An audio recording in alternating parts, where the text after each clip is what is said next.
UK 2025 Immigration Rules Changes. Ano ba ang impact nito sa mga OFW? Lalong-lalo na sa mga Filipino nurses. Kung interesado ka sa topic na ito, just keep on watching.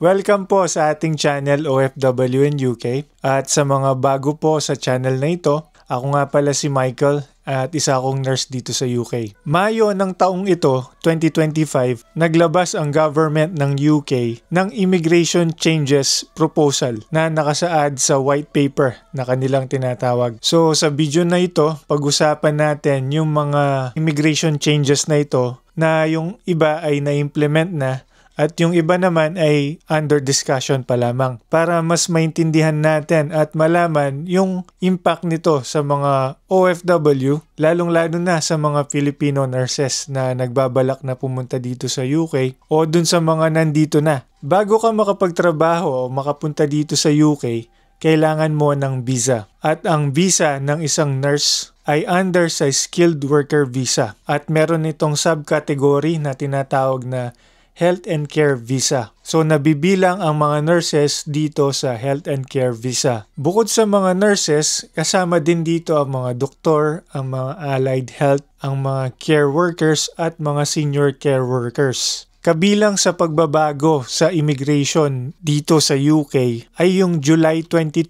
2025, tinanggal na nila yung Health and Care Visa na ito para sa mga carers na may code na 6135 at senior care workers na may code na 6136. Ano ang ibig sabihin nito? Hindi na pwedeng mag-sponsor overseas or internationally ang mga employers under sa visa na ito. Dahil sa kadahilan ng sinasabi ng government ng UK ay na-exploit ang pathway na ito. May mga sponsors or employers na nag-hire ng madaming mga carers overseas na hindi naman registered sa Quality Commission ng UK. Ang sinasabi nila ay hindi ito compliant sa mga rules and regulations na itinakda ng UK government sa mga care providers na ito. Ibig sabihin, ilan sa kanila ay hindi nagpapasahod ng tama, hindi nagbibigay ng benefits, at hindi tama yung oras ng pagtatrabaho ng kanilang mga empleyado. Kumbaga, hindi safe para sa mga pasyente. Sa kadahilanang ito, sinasabi ng UK government ay tinanggal nila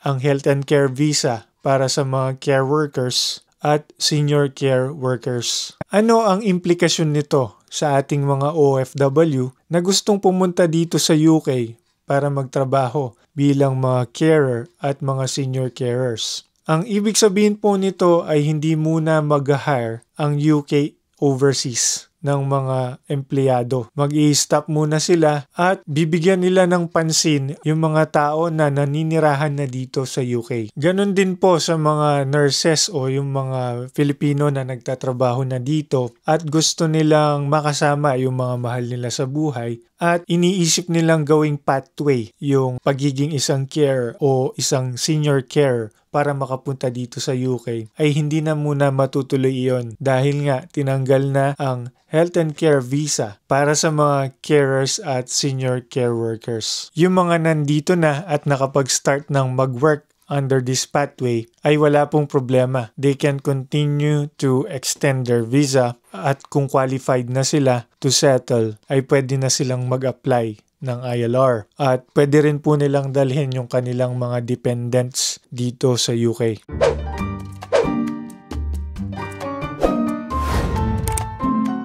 Kasama po sa pag-a-apply ng visa dito sa UK ay kailangan po na mag-apply ang sponsor natin or ang sino man ang mag-i-sponsor sa inyo ng Certificate of Sponsorship. At noong 9 of April 2025, ang Certificate of Sponsorship na ito ay tinaasan po ang presyo. So from 239 pounds ay ginawa po nila itong 525 pounds. So ano po yung implication nito sa ating mga nurses, sa ating mga OFW? Kung ako po ang employer, ay mapipilitan po ako na kumuha o mag-hire dito o yung mga lokal dito dahil ako po ay mas makakamura. Hindi ko na po kailangang magbayad ng £525 para makapag-hire ako ng empleyado. Isa pa po sa mga immigration changes ng UK ngayong 2025 ay yung pagtaas ng presyo ng Immigration Health Surcharge. Ito po yung binabayad ng mga nag-a-apply ng visa dito sa UK. Kung gusto nyo pong magstay dito ng more than 6 months, ay kailangan nyo pong magbayad ng Immigration Health Surcharge. So ito po yung gagamitin ng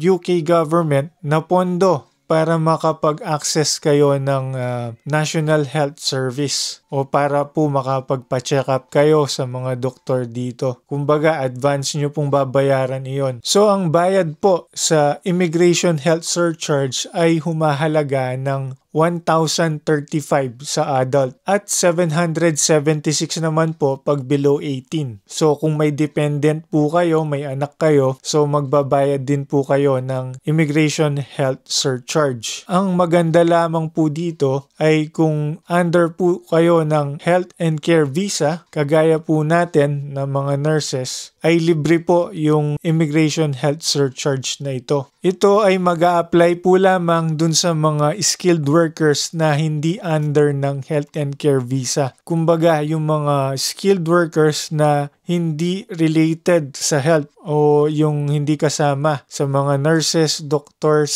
sa allied health, mga care and senior carers. Isa pa po sa mga changes ng immigration dito sa UK ay yung pagtaas ng salary threshold para sa mga skilled workers. Ang sinasabi ko po yung mga hindi under ng health and care visa. So yung mga general skilled workers, para po sa isang sponsor or employer na makapag-sponsor ng empleyado overseas, kailangan po ay ma-meet niya yung salary threshold. So, kailangan ganito yung pasahod niya bago siya papayagan na makapag-sponsor ng mga overseas workers. So, from 38,700, tinasan po nila yung salary threshold. Ginawa pong £41,700.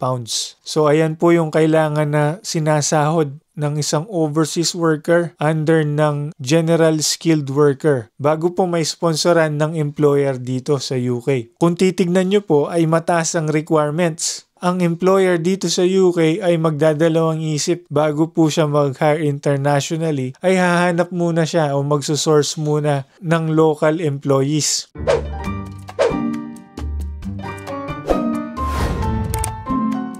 Tinaasan din po nila yung educational level ng pwede nilang sponsoran internationally or overseas. From below degree level ay kailangan po ngayon is degree level na. So sa ating pong mga nurses, wala pong problema kasi tayo po ay mga professionals at natapos po tayo ng degree level. So hindi po tayo apektado dito sa immigration changes na ito. Isa pa pong connection dito sa educational attainment na ito ay yung pagkakaroon ng dependents. So, yung mga degree level po na skilled worker, lamang na yung pwedeng makapagkuha ng kanilang mga dependents papunta dito sa UK. Dati po, yung mga below degree level, pwede rin po silang kumuha ng dependents nila. Kagaya po nung mga care and senior care workers before na nakapag-apply dito bago ma-implement yung pong mga proposals na ito, ay nakakapagkuha po sila ng kanilang mga dependent. Pero since na-start na po at na-implement na yung mga bagong batas na ito, ay hindi na po sila pwedeng kumuha ng kanilang mga dependents. Yung mga new applicants po ang apektado.